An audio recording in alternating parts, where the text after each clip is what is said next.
Сегодня четвертый день оперативно-тактических учений. Мы находимся на военном полигоне Цабал, где в назначенное время должны начаться учения. С минуты на минуту в ход пойдут оружие, вертолеты, военная техника и многое другое.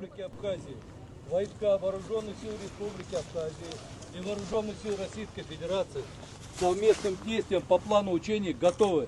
Начальник генерального штаба генерал-полковник Савченко. Здравия желаю.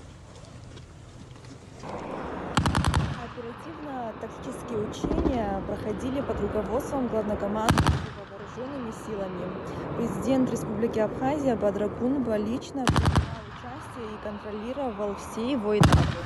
В ходе оперативно-тактических учений действовали совместные группировки общевойсковых и артиллерийских подразделений военнослужащих Вооруженных сил Республики Абхазия и Вооруженных сил Российской Федерации. На всех его этапах войска действовали слаженно в условиях максимально приближенных к реальным боевым действиям.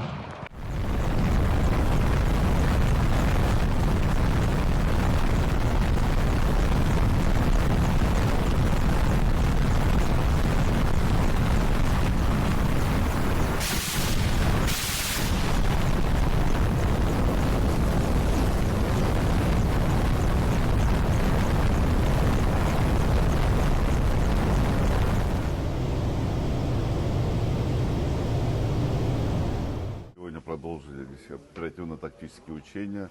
С утра производилась высадка десанта в Гагарском районе на полигоне Ачмарда. Сегодня вечером одновременно на 3 полигонах Цабал, Ачмарда, Нагвало проходят боевые стрельбы, учения.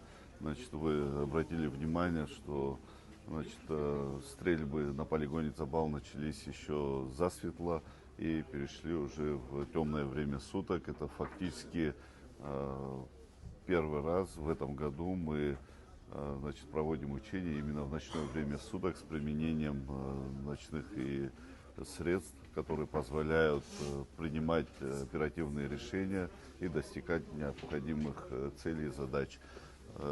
Сегодня ведется слаживание, отработка и координация действий между подразделениями.